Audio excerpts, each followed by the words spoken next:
Alright, welcome back to another edition of the Golden Sun No S&Q tutorial. Last time we beat the Kraken, who is the hardest fight in the whole run, and the place where most runs will generally be reset.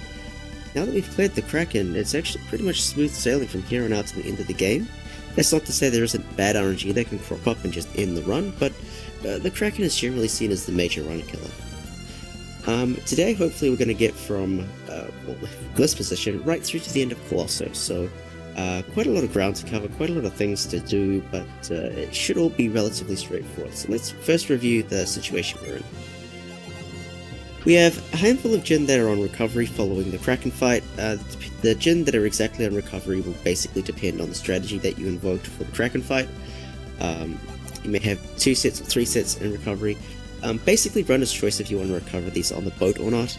I generally don't, but then again I kind of play risky sometimes. Well, I take acceptable risks I feel, so it's kind of up to you if you want to do that. We'll show how to do that on the boat. The other thing that's happened is the Elven shirt is currently sitting on Garrett.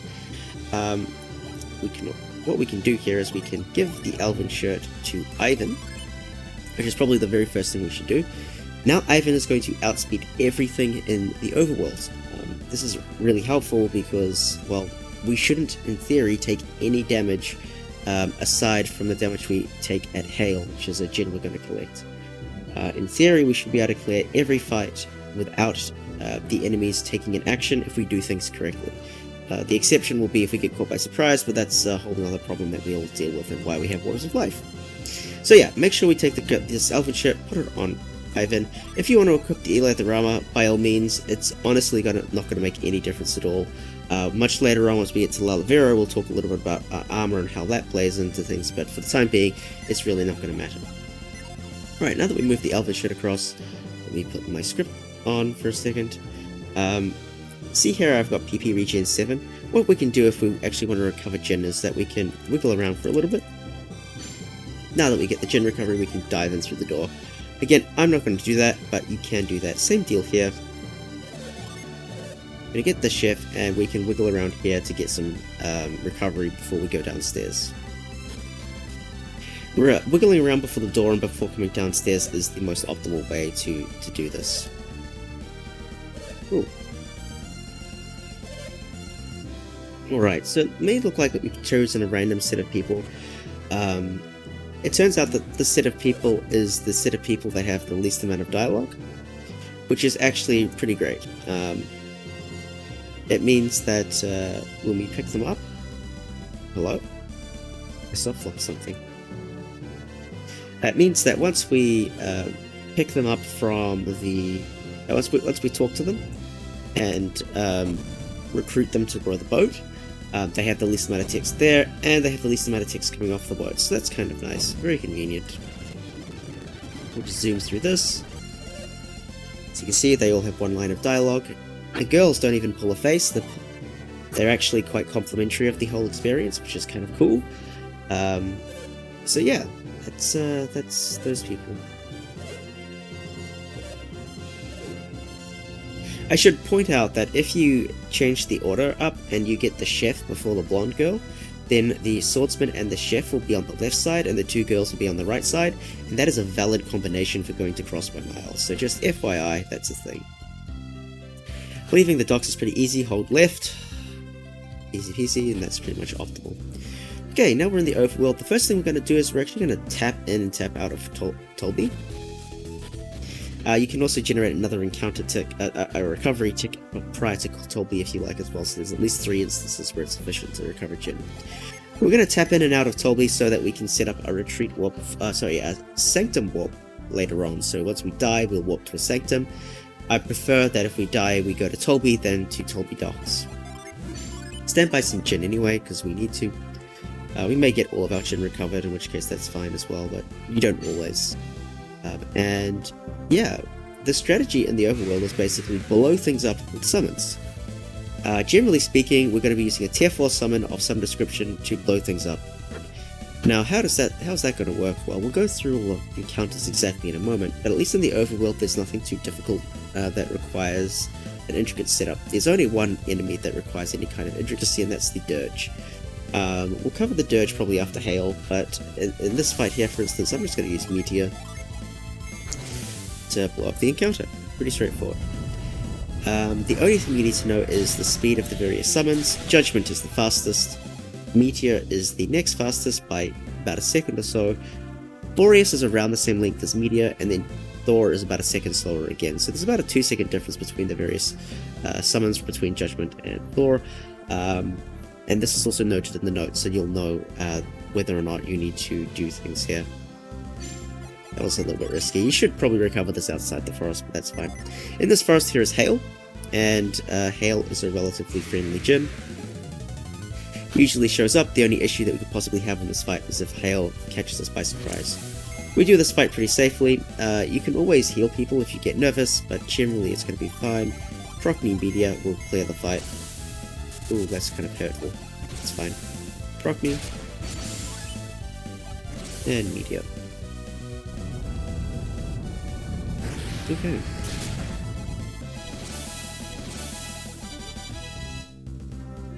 So that's Hail. That's one of the last Djinn we're actually going to collect. We now have 4 Djinn of each element, which is basically all we need. The only thing that's left for us to do is to get 2 Djinn. We have to get Ground and Flash. They're kind of self-explanatory because they're so powerful, but at this point we're almost ready to go do the final fights of the game, which is kind of crazy. So as I was mentioning, there is only one encounter in the overworld that's going to give you any grief, and that is the Dirge encounter. So let's find the Dirge encounter real quick. That's not the Dirge encounter. That's not the Dirge encounter. This is a Dirge encounter. So these foul Dirges here are the only enemy in the overworld which will not die to a non-targeted Judgment. So, see, if we use Judgment here, for instance, again, we want to use Judgment wherever possible. The Gnome will die, this foul Dirge will die, this one will not die, which is a problem. Pretty easy to get around that. Whenever you come across a fight like this, where you're not going to be able to get... So if there's only one Dirge, you can use Judgment on the Dirge and that's fine. But if the Dirge is on the side and you can't use Judgment to kill it, just use Meteor, because Meteor is the next fastest, and it turns out they're actually weak to Mars, so that's kind of nice. No, they're not weak to Mars, they're weak to Jupiter, I think. But you could use Meteor or Boreas, so if you happen to have Boreas and not Meteor, then go ahead and use that. And notice how after every fight we're standbying is all our Djinn. This Mole is an instance where we could use tier 3 to save time. In this case I'm going to use Tiamat. But you don't need to worry too much about using a tier 3 on a single enemy. There are some rules there, like the Mole will die to a Tiamat, but nothing else. Gnomes won't die to a tier 3 at all, and the others will die to any tier 3. So just keep up the tier 4s until you're comfortable, and then you can do a deep dive on where tier 3s are more efficient. Now that I've done this, what I'm going to do after every Djinn rotation, not in the overworld, but at least in Altmiller, is I'm going to stand by all Djinn and then I'm going to set ground. The reason I'm going to do that is so I can deal with the Dreadhound fight. But until you get into Altmiller, you don't really need to worry about that. As I mentioned, Gnome's going to die to tier 4, so we use a tier 4 on him.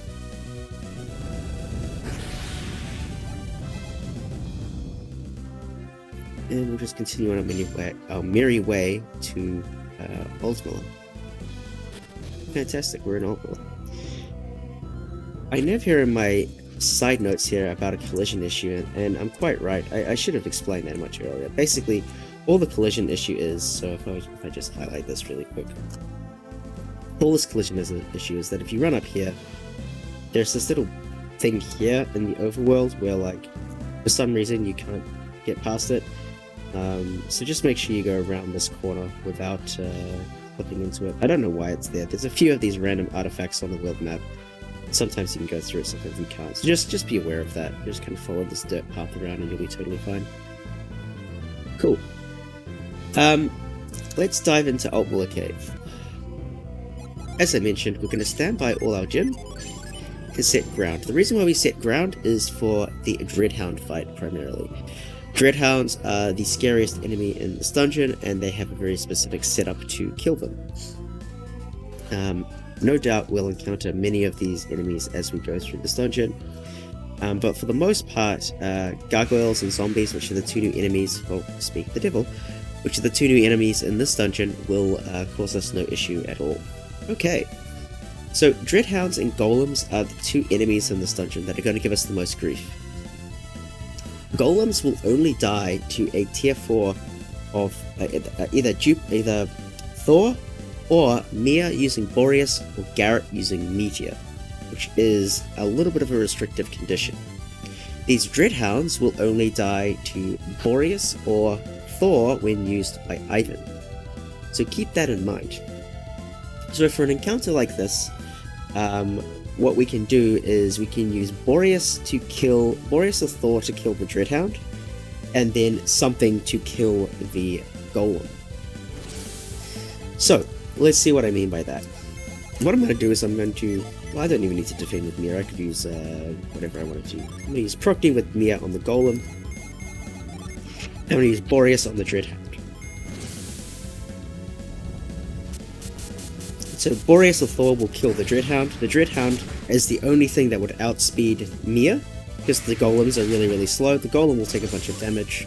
I think I might need to throw an attack in as well. No, we're good. There we go. And that kills it. That's one of the more complex encounters, and we got it right off the bat. So generally, we're going to use a tier 4 and Procne and an attack, or something like that. There are some way more complex encounters that we'll encounter as well, like the Golem Gargoyle encounter, or the Dreadhound Golem encounter. We'll just deal with those as we become with them. Generally speaking though, when it comes to golems, everybody except I think Garrett outspeeds the golem, so you have a little bit of room to play with. It's just the dreadhounds that are quite fast and hit hard that we have to deal with. These golems here aren't too much of a problem. They're actually weak to judgment, which is really convenient. They'll die to any tier 4 targeted, even Thor, if it's used by Ivan at least, but only judgment will deal with them in a group. So by in a group I mean if there's a non-targeted gargoyle. So just keep that in mind. I always get thrown off by the fact that they're not weak to Thor, because they look like they should be weak to Thor, but no, they're actually weak to judgment. Alright, ignore Babi as we go down. We're going to do all of the Babi cutscenes in one go, so we'll do that. Single golem. It would be slightly more efficient for Mia to use Boreas here. You can just use Thor with Ivan, that would also work, so don't worry too much about that. Alright, let's keep on going. Making sure we've got our tier 4 set in case we get a bad encounter. This encounter is totally fine, we use judgment, no problem at all.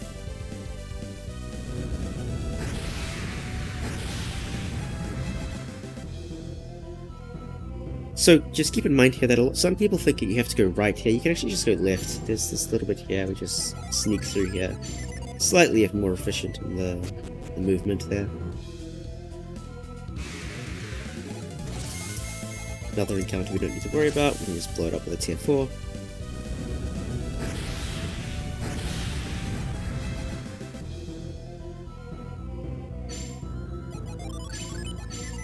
It's interesting, you can see that Garrett and Ivan's HP is slowly decreasing.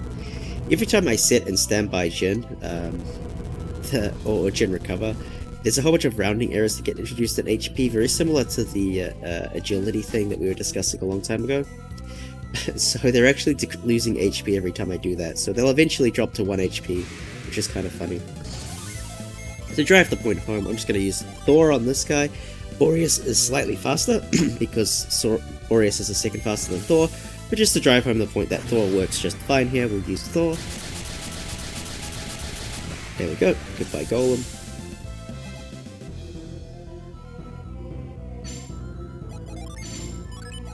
So at this point, we basically have a lot of people that are injured and almost dead.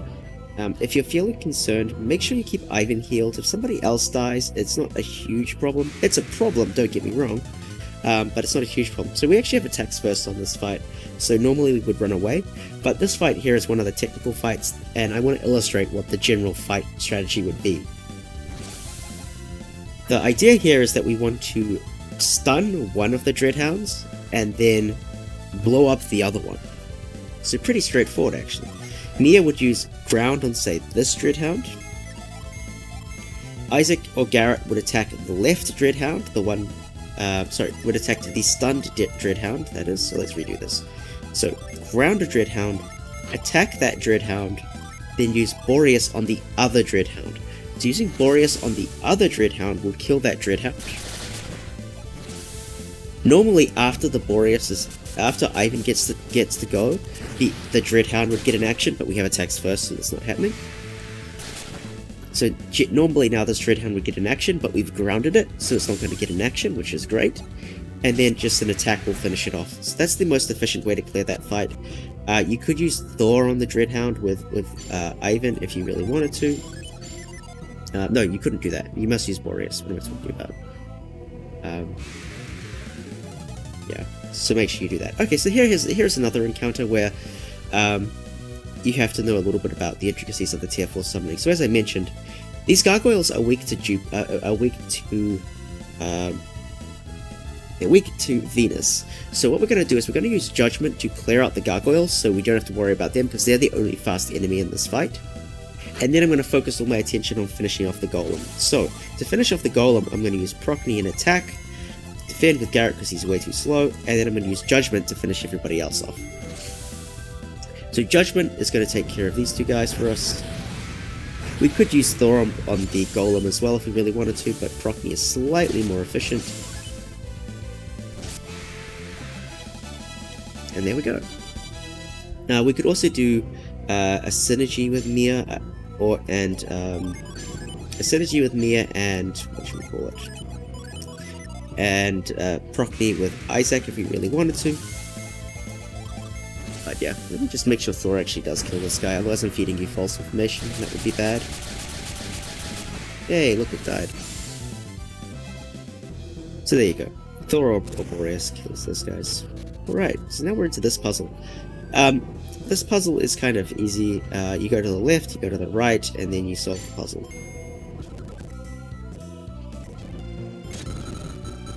So these beads are always going to be random. The order is blue, green, white, yellow, red. If you get confused, use reveal, because the colors are revealed in reveal. We know what we're doing, so it's going to be white.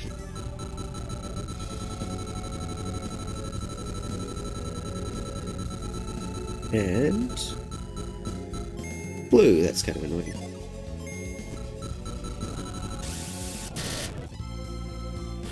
Fantastic. And now we have the Mystic Draft, and we retreat back to the beginning of the dungeon. Okay. This was actually good. We got to cover a lot of really sticky encounters, and you kind of see some of the intricacies and how you should approach these fights. Rule of thumb is a tier 4 Procne and attack will kill pretty much anything. 2 Dreadhounds or more than 1 Dreadhound to use ground. Otherwise, prioritize clearing out fast enemies and then deal with the golems as you need to. Don't be afraid of overkilling, because if you mess up and someone dies, you're in a bit of trouble. It's recoverable because you have waters of life, but it can be a little bit of trouble, so just keep that in mind. On the way back, you actually get to make some routing decisions. So the first thing we should do is think about when you last had your encounter. Did you get an encounter close to the cave with the lights, or was it quite far back? If it was quite far back, what you should do is you should reset your step counter by exiting and entering. That clears off the encounter, and that's great. Otherwise, if you feel like you got the encounter very close to the cave, don't even worry about that. Just continue straight forward, because you're not going to be getting too much benefit from that. But that's basically runner's preference on that. At this point, you get to make a judgment call. Some runners like to stay high HP throughout the whole dungeon, which is probably safer. But if you do that, if you're going to death warp back to Tolby, which is in theory fastest, you'll have too much HP. So you actually have a little bit of a decision to make here. First decision is you can continue to blow up enemies using summons. Second decision is you can try to run away, and hopefully run away. The run percent chance at this point is about 30%, so after one fail it will be 50%, So you have pretty decent odds to run away, but it will still probably take you 3 turns on average to run away. The runners that I see do this strategy have really good luck, and they can actually get away without too many issues on that. However, every time that I've done this strategy, I end up in really precarious situations, so I don't like to do that, and instead I like to keep damage from earlier on to speed up my death warping. So basically, your choice. You can either stay on high HP and run away and hope for the best, or you can avoid healing and blow things up with summons. So that's what I'm going to do. I'm going to blow things up with summons. Again, these dirges, they need to be targeted with Judgment, seeing as it's either that or use Meteor. Fantastic. Alright, let's keep going.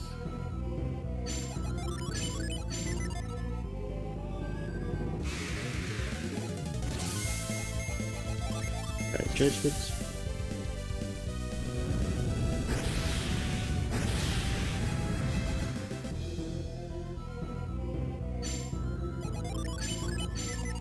There's not too much more to say about this place, actually. We just need to clear out the Babi cutscenes, and then we can initiate the strategy to get back to Tolby.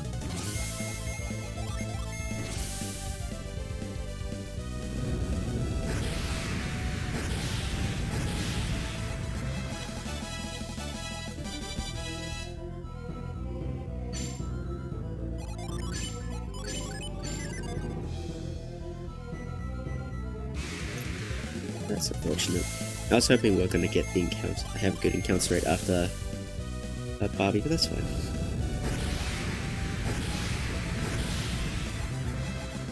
Alright, and we've made it to Babi. Let's clear out all these cutscenes, because they're kind of slow. We do all of the cutscenes in one go, because it's much faster. Okay, we've done all the cutscenes, fantastic. At this point, you have a decision. You can either retreat and walk back to Tolby, or you can death warp to Tolby. If you're going to death warp, make sure you do something like this, where you set a gen, because there's a technique to do that. So we're going to do both of these things. We're going to both walk back and illustrate what it's like to do the death warp strategy. So for death warp, just run around, no problem. This is a okay encounter. I mean, the more enemies, the better, because the more likelihood that is that you're going to die. Golems and mobs are good. What you should do is basically move over to summon.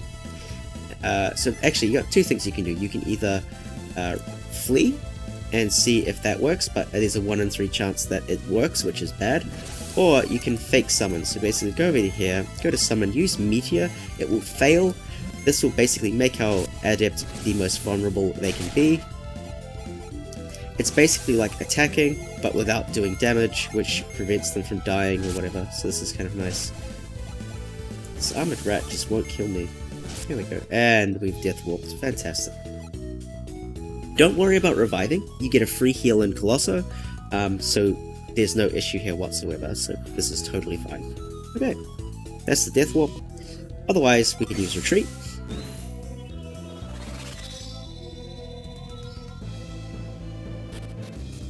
And run back to Tolby, and instead of taking encounters on the way back, we just flee. Because if we die, it's fine.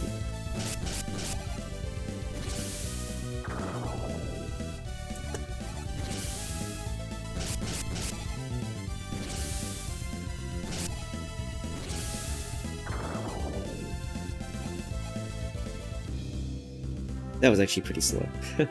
You can keep blowing up encounters if you like, but generally speaking, you're going to save time by running. Generally.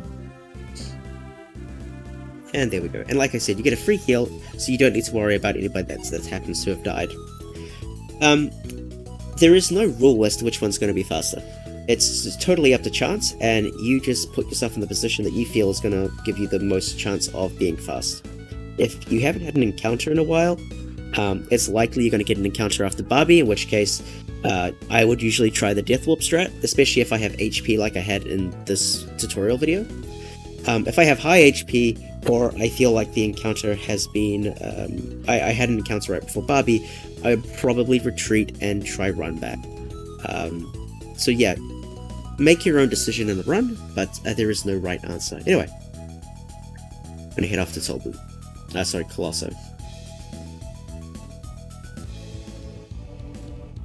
So for Colosso, the only thing we need to do is do some menuing, go through all these silly cutscenes. So the first thing we need to know about Colosso is saying no to things. So this guy here is going to ask us if we want a tutorial of Colosso. We need to make sure that we say no, otherwise he gives us a really long spiel about what Colosso is. So make sure we do that. And that's basically the theme of Colosso. People are going to try to explain it to us, but we don't want to be explained to. Okay. In terms of menuing here, we need to get all of the Venus Gin onto Isaac. Now, I have a preferred way of doing this, but in reality, you can do it however you like. It's not really a big problem. The main important thing is that we fix things appropriately afterwards, but we'll cover that in another video. So, what I'm going to do is I'm going to do Vine with Smog, Mist with Flint, Ground. I don't know why. Anyway, Ground with Ground given to Isaac, and then Fever with Colosso. I mean, it really doesn't matter too much. We just have to unscrew this up later on. It's not a big deal. I think there's something wrong with the notes I'm referring to here. Set one of these guys. Doesn't really matter which one. We're going to use Ground because it's easy. In order to minimize the amount of steps we take in Colosso, you either want to talk to them directly from below or off to the right hand side. I do right hand side because I find that easier, but it's up to you. So either talk to them from here or here. For these guys, you want to say no to avoid the description, and then say yes to put somebody in. So we put Mia in, and that's fine. Notice how Isaac barely took a step there. That is why we do the talk to them from the side. We'll do that all the way through. On this last one, I'm going to try to speak to him from the middle because it's slightly more optimal. And there we go. In this case, Ivan barely took a step and Isaac was forced to move. Okay. That is the start of Colosso. Nice. Alright.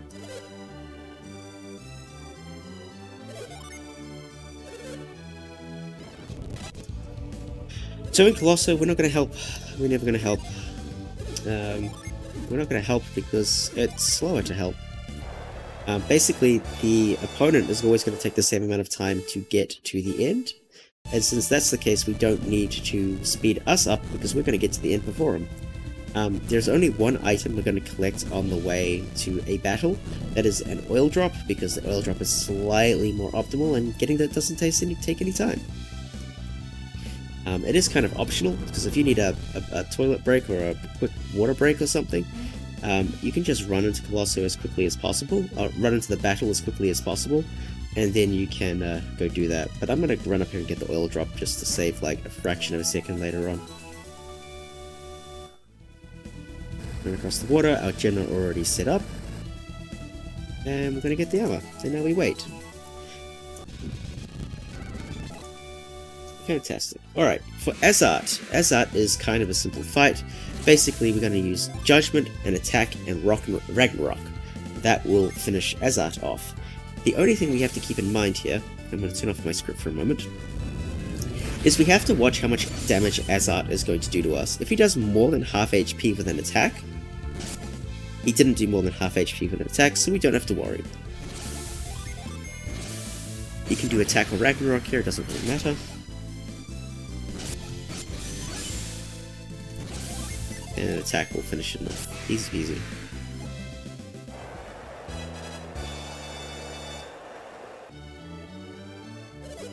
If, for instance, Azart decides to defend on Flint, for instance, if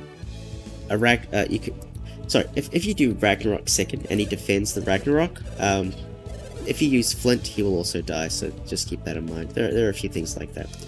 Anyway, we're going to continue through that, but Azart's pretty simple. If Azart deals more than half HP with an attack, make sure you heal it off with Cure Well. It's a little bit annoying, but it's better than dying. I guess it is slightly risky to do what we do there, because an oil drop could kill us, but it's not usually a risk. If you feel unsafe at all, just heal. As gen recover, you're going to get stronger and recover more and more HP. So don't be afraid to heal, because After a while, it doesn't really matter, you'll be able to resist any attacks that Azat throws into you, and just safely be able to clear the fight, so don't worry too much. We're going to see that a lot more in the Satridge fight, because Satridge is a little bit more of a joke. Alright. Not too much to say about the puzzles here. If you go fast with these puzzles, you can actually get this jump off, so that's kind of nice. We're not going to get any items here. We're actually going to use the oil drop that we got in the first round on Satridge, because it's just fun. There's some fun things you can do here. You can climb down here and do an instant fall, then you fall into the pillar. It loses time because you have to use move to move the pillar out of the way, but it's still fun. If you do an instant fall here, you're going to soft lock because you can't get back onto the ladder, so keep that in mind. Like I said, there's heaps of time, so we can waste a lot of time doing inefficient stuff. Make sure we stand by all our gen. You can set ground, you can set fine, doesn't really matter. No choice. Get the chainmail. Here's the Satridge fight. So Satridge loves to waste our time. Satridge has nuts, and well, every time he uses a nut, it heals 200 HP, generally adds 2 turns to the fight. So every nut is basically 2 turns of time loss. So there's quite a lot of variance that can happen on this fight, and this guy really loves to defend our judgments. The basic strategy though is just use Judgment and Ragnarok until he's dead. That's fine. We don't mind him attacking us, that's totally fine. The very first Ragnarok is actually going to be about the same power as an oil drop, and the oil drop has a much faster animation, so after the first Judgment I like to use my oil drop. Okay, so this poor guy Satridge has hit us twice. We're now in a position where we could die, so what we're going to do is we're going to cure well, and now we're not at risk anymore. So there we go. If we had Ragnarok, we would have been dead. So now that we're not in critical HP anymore, we're going to keep using Ragnarok. Going to keep using Ragnarok. But that's a perfect fight. Fantastic. Just remember on the Satridge fight that if you have to heal, that's fine, so don't worry too much about it, but usually he's just going to troll you by using nuts and judgments and things of that nature. I would kill for that RNG in a run. Clearly I'm not going to get it because this is a tutorial and we're going to get like good RNG in tutorials, but yeah, sometimes that fight can take like a good 30 seconds a minute longer than it should. You just have to deal with it. Just keep healing if you have to, keep using Ragnarok, keep using Judgment, open with Judgment obviously, and yeah, that's pretty much it. Just stay safe, you will win the fight, assuming you don't get crit. Okay. So now the Navampa fight. So if you thought Satridge was a pain, well, oh boy, Navampa is another piece of work. I'm being mean here. Navampa is actually totally free because you can lose. We have no interest in winning in Colosso, so we're more than happy to lose in Navampa, and that's not a problem. The only thing is with Navampa is that he can still waste a lot of time because he can decide that he wants to defend, and he can decide he wants to heal or use a sleep bomb, or just generally be a pain, basically. Yeah, the trick to this puzzle is hold upright. Who would have thought? Doing instant climb on this bit here is actually kind of fun, so I'm going to illustrate it. So 1, 2, 3, 4, 5, 6, 7, 8, 9, 10, 11, 12, 13, 14. There we go. That's kind of amusing. I always go for it in a run because it doesn't waste any time. It also sets up for that glitch really nicely. But you don't need to do any of that. You can just climb up the wall and run across the thing and you'll still make it here on time. It's not a problem at all. Push this across.